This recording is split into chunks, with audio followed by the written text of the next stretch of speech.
Simchat Torah. Déjà avant Simchat Torah, au Shana Rabbah, on a tourné. On a tourné 7 fois autour de la Bima. Comme au temps du temple, où avec les grandes feuilles de saule, on tournait 7 fois autour du Mizbeach à Chitzoni, ça veut dire dans la cour du temple, où il y avait l'autel. L'autel, on tournait avec les Kohanim tournaient avec grandes palmes 7 fois, qui était une bracha pour amener la pluie, entre autres. Mais cette idée de tourner, elle vient d'où? On tourne, pendant Simchat Torah, on prend des Sefer Torah et on danse, et on danse, et on danse autour de la Bima. Que veut dire cette danse de ronde, la ronde? La notion de ronde, d'où ça vient? Alors vous savez que quand Dieu a créé le monde, c'était impossible. C'était impossible de créer le monde. Dans la mesure où, avant la création du monde, toute la lumière infinie de Dieu envahissait tout. Il n'y avait pas de place pour autre chose que Dieu. D'ailleurs, vous savez que c'est une des grandes questions. C'est la question la plus dure à répondre des hérétiques. C'est de dire, il ne peut pas exister Dieu et autre chose. Parce que c'est tarté des satrés, c'est deux choses qui se contredisent.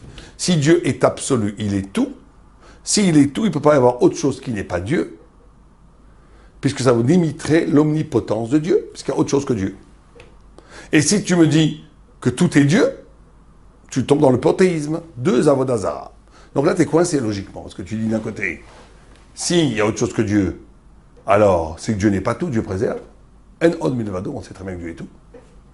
Mais si tu dis que donc Dieu est tout, donc ce que je vois, c'est aussi Dieu, donc tu tombes dans le panthéisme, c'est-à-dire une autre forme d'avodazara, où il y a une union entre la nature, le monde, et la créature et la création.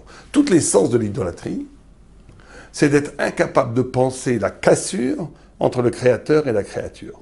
C'est de confondre le créateur et la création. C'est ça l'idolâtrie. Donc tu peux avoir toutes sortes d'idolâtries. Tu peux avoir une idolâtrie qui passe qu'à un moment donné, genre ils croient que les sapins c'est des dieux. Tu peux avoir une idolâtrie à un moment donné du panthéisme, tu crois que tout est Dieu. Tu peux avoir une idolâtrie quand tu confonds ton rabbi et Dieu. Tu peux avoir toutes sortes d'idolâtries. L'idolâtrie, c'est de confondre la créateur et la création. Quand il n'y a pas de différence radicale entre l'infini du créateur et la finitude de la création, tu n'as rien compris. Tu es dans le paganisme, le panthéisme, dans toute cette bassesse de l'esprit qui est très liée à l'émotion, à la peur, à toutes sortes de choses. Et donc, comment on répond à cette question? Or, la Kabbalah a répondu à cette question. La Kabbalah dit non. D'abord, c'est une fausse question. Parce que comme Dieu est absolu, au-delà de tout le monde, toute notre question de Dieu et autre chose, c'est quand on met, sans s'en rendre compte, sur le même plan, Dieu est autre chose. Alors quand on met sur le même plan, il y a une sorte de concurrence d'espace. Mais Dieu, il est radicalement transcendant, il n'a aucun rapport. C'est comme si vous vouliez comparer, comment est-ce que j'ai pu rêver de la mer dans mon lit, quand ma chambre, elle fait que 9 mètres carrés, la mer, elle fait des milliards de mètres carrés, comment c'est possible? Parce que le rêve et la réalité, c'est pas du même niveau. Donc Dieu, l'Avdil, et la création, la créature et le créateur sont pas du tout du même niveau. Donc il n'y a pas de concurrence. En plus, à chaque seconde, la créature dépend de la volonté de Dieu. Donc tout ça est dans les mains de Dieu. Mais plus profondément, avant la création, il y avait la lumière de Dieu qui était infinie, qui prenait tout l'espace. Dieu a fait un trou. Prenez l'océan Pacifique, et c'est infiniment plus que ça. Prenez l'océan Pacifique, le plus grand océan de la planète. Vous prenez ce stylo, vous faites un trou dans l'océan. C'est rien. C'est quand même un peu. Eh bien, 1 milliard de fois plus que ça, Dieu a fait un trou dans la lumière, dans sa propre lumière qui sortait dans la lumière. Un trou. Et ce trou-là, c'est minuscule, un trou d'épingle. C'est tout l'univers avec des milliards de galaxies. C'est l'espace vide qui permet à Dieu de créer un espace libre pour créer le monde dedans. Qu'on appelle le Chalal HaPanouï, l'espace vide. Or, dans cet espace vide, Dieu a rentré une sorte de tuyau, une sorte de révélation, qui garde ce qu'on appellerait Shimou, la trace de la lumière qui était autour. Il gardait la trace de la lumière qui était autour. C'est-à-dire que vous avez la lumière, ce qui fait qu'on a 2 lumières dans le monde. On a une lumière autour, qui s'appelle Or Bakif, la lumière de Dieu qui entoure tout l'univers, enfin pas de Dieu, la lumière Ensofi, Dieu n'a pas de lumière lui-même, c'est sa révélation, on va dire. La lumière infinie qui entoure le monde, c'est Or Bakif. Et vous avez une trace de cette lumière, qui est à l'intérieur du monde. Et ces deux lumières essayent de se rejoindre. Et les clipotes, les écorces, essayent d'empêcher que ces deux lumières se rejoignent. Alors peut-être qu'on a compris maintenant ce que c'est un tzaddik. Un tzaddik, c'est celui qui est capable de lier sa lumière intérieure avec la lumière extérieure. Très important. Ça veut dire que vous avez trois sortes de gens. Vous avez des gens qui vivent dans l'écorce. Tout ce qui est lumière, ils ne veulent pas en entendre parler. Ni la lumière extérieure, ni la lumière intérieure. Ils veulent l'écorce. C'est quoi l'écorce? C'est ce qu'on voit, l'argent, le kavod, le bonheur, l'amour, les aventures, la beauté, le monde, l'art. Tout ça, c'est l'écorce. C'est l'écorce. Et je ne dis pas qu'il n'y a pas de lumière dans l'écorce, attention. Il peut y avoir des fois un trait de lumière dans l'écorce. Mais il peut y avoir un trait de lumière dans l'amour, un trait de lumière dans l'art. Il peut y avoir. Des fois, il n'y a pas. Très souvent, il n'y a pas. Mais il y a des fois. Mais en tous les cas, il y en a qui vivent dans l'écorce. Pourquoi? Parce que l'écorce, ça se voit, ça se touche. Le Yatsera, il paye comptant, argent comptant, maintenant, le plaisir, tout de suite. Cette lumière extérieure, on ne la voit pas. On la pressent. Cette lumière intérieure, on ne la voit pas. On la pressent et des fois, elle jaillit. Donc ça, c'est une sorte de gens, la classe la plus bas. Et une classe au milieu. Alors eux, ils se divisent en deux. Il y en a qui vivent dans la lumière que intérieure, ils vivent avec leur lumière divine, mais ils sont incapables de traduire ça en termes de mitzvah. C'est des gens qui sont très spirituels, très spirituels. Ils sentent la lumière divine en eux, mais ça leur suffit. Ils ne comprennent pas que cette lumière divine, elle ne vient pas n'importe où. Elle vient de la lumière absolue de l'extérieur du monde, qui s'incarne dans la révélation qu'est la Torah, qui sont les mitzvot. Non, eux, ils vivent avec leur lumière intérieure. Très bien. Ils croient qu'ils sont très forts, ils sont nuls. Pourquoi? Parce que cette lumière intérieure, elle est belle, c'est vrai qu'elle est belle. Mais elle n'a pas de sens si elle ne la connecte pas à la volonté pure, à l'origine de cette lumière, qu'est la Torah. Et dans cette même catégorie intermédiaire, vous avez une deuxième catégorie, des gens qui vivent qu'avec la lumière extérieure. Ils font toute la Torah, ils font toutes les mises, ils étudient la Torah, ils font tout. Tzadikim Gmurim. Simplement, il n'a jamais réussi, cette lumière n'a jamais réveillé la lumière en eux. Et il y a la troisième catégorie, qui est celui dont la lumière divine réelle, qui est la Torah, les mitzvot, l'étude de la Torah, réveille en lui, au plus profond de son âme, la lumière de Réchimou, de ce qui reste en lui, ce qu'on appelle la lumière de l'intérieur. Les deux se connectent. Quand ils se connectent, les deux, ça fait une auréole de lumière plus splendide, ça fait un tzaddik, qui est capable de lier sa subjectivité à la parole de Dieu lui-même. Comme dit le Père Capote, annule ta volonté devant la volonté de Dieu, pour que lui, Dieu, fasse ta volonté. C'est-à-dire que ta volonté devient la volonté de Dieu. C'est ça le secret des tzadikim. C'est que comme ils ont annulé leur volonté, c'est-à-dire leur klipa, pour faire la volonté de la grande lumière, alors Dieu fait leur volonté de leur petite lumière. Et ils deviennent une sorte de satellite divin dans le monde, et leurs brachot, c'est des brachot. Leur éclat, c'est l'éclat, leur Torah, c'est la Torah. C'est l'unité entre les deux. L'unité entre les deux. Quelqu'un qui n'est que dans la structure du Talmud Chacham, c'est magnifique.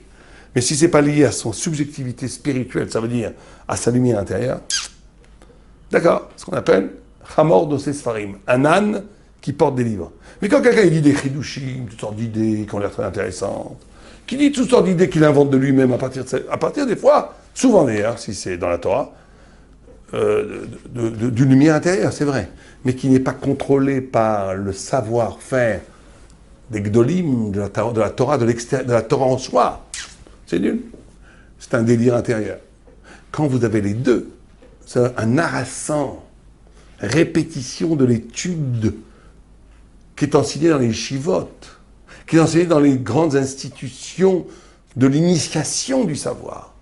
Mais que cette initiation du savoir ne te socialise pas, ne te rend pas sec, mais au contraire permet d'allumer la lumière intérieure. Et cette lumière, elle éclaire l'enseignement que tu reçois. Bing bang, bango! Tu as reçu à ce moment-là, tu es dans le moment de vraie Torah. Or, tout Simchat Torah. Simchat Torah, c'est la fin, on fête, on va dire qu'est-ce qu'on fête. Il y a Shmini Atzeret, on en parlera plus tard. Shmini Atzeret, c'est un moment d'intimité avec Dieu extraordinaire. Est-ce que vous savez que pendant les Sukkot, on amenait 70 korbanot, 70 par rapport aux 70 nations, on unifiait, c'est la dimension universelle de Sukkot. où on unifiait toutes les nations autour de la Torah. On le connectait, mais dit le Midrash, le dernier jour après qu'on a fait une grande fête, où toutes les nations étaient convoquées. Le roi a un ami qu'il aime beaucoup plus que les autres. Il lui dit, laisse partir tout le monde, je voudrais faire un dernier souper, un dernier banquet, que toi et moi. Ben c'est ça, Simchat Torah Shmini Atzeret. On est seul avec Dieu. Il y a quelque chose qui n'est pas partageable avec personne d'autre. Un seul korban ce jour-là. Pas 60, pas 13, 11, 9, non. Décroissant pour arriver. On est dans l'unité. On est dans ce que tout Soukot a tendu vers. On est dans ce rapport intime avec Dieu. Et ce rapport intime se confond. En route Laaretz, c'est l'un après l'autre. On n'a pas le temps de parler de c'est pas un hasard. C'est en route Laaretz, c'est séparé. Parce qu'en route Laaretz, on ne peut pas avoir cette unité, de l'unité de la joie de tourner autour de la Sefer Torah. Ces deux choses, les deux sont encore vécues comme deux moments très liés. En Israël, on est au niveau de vivre que c'est la même chose. Pourquoi c'est la même chose? Parce qu'en Israël, là, on est au lieu où Dieu apparaît au monde. Cette solitude avec Dieu, cette intimité avec Dieu qui est incarnée par Shmini Atzeret, elle se vit justement dans cette double mouvement. Je tourne autour, avec le Sefer Torah, je tourne et je danse pour transpirer. Le Gaon de Vilna et le Baal Shem Tov là disaient la même chose. Il disait que, et le Harizal aussi disait, que celui qui transpire dans le danse de Simchat Torah, ça sera comme un bouclier face au feu du Gehinnom, au feu de l'enfer. Ça veut dire que cette transpiration, cette exaltation, dans la danse, c'est la connexion de cette lumière intérieure, qui est la trace de la lumière divine en moi, qui se colle au Sefer Torah, qui est à l'extérieur de moi, et je fais l'union entre les deux. C'est ça, toute la notion de Simchat Torah. Et de Shmini Atzeret, c'est la même chose. C'est l'union avec Dieu. Simplement, en Israël, en route s'arrête, cette union avec Dieu se fait en deux temps. Un, union avec Dieu, Dieu Simra. En Israël, on peut faire l'union avec Dieu et la Simra en même temps. En même temps. Au même moment. D'ailleurs, la notion de Simra, c'est toujours une union. La Simra, c'est d'être avec en dépassant. Si je suis qu'avec moi-même, je suis triste. Si je ne suis pas avec moi-même, je suis triste. Si je suis avec moi-même, avec quelque chose d'infiniment grand, je suis heureux. C'est la notion même de la simcha. La notion de joie, c'est d'être soi-même. Quelqu'un qui dépasse soi-même n'est pas joyeux. Mais d'être soi-même dans une dimension qui te dépasse toi-même. Vous comprenez le paradoxe, mais c'est l'essence même des choses. Quelqu'un qui n'est qu'avec lui, la chair est triste, il est nul. Quelqu'un qui n'est avec la grandeur, mais ça n'a aucun rapport avec lui, c'est beau, mais c'est triste. Quel rapport avec moi, la grandeur? C'est beau, mais quel rapport avec moi? Mais quand la grandeur et moi font un, c'est la joie. C'est la joie, parce que c'est en même temps, je suis moi-même, je suis enfin devenu moi-même, mais dans une dimension qui me dépasse complètement. Et c'est ça, exactement, la danse de Simchat Torah. Le tourner, essayer de retrouver cette lumière qui nous entoure. Or Makif, la lumière qui nous entoure. Tourner pour la chercher, pour l'invoquer, pour la palper, pour être proche d'elle. Mais à l'intérieur d'un travail de méditation, de transpiration, où l'amour de la vérité, l'amour de Dieu, l'amour de la Torah transpire, sort hors de moi pour une rencontre improbable entre le Sefer Torah et ma sueur, qui symbolise la rencontre de la lumière intérieure et la lumière extérieure, qui est l'essence même de Simchat Torah. Aleva Yarenu.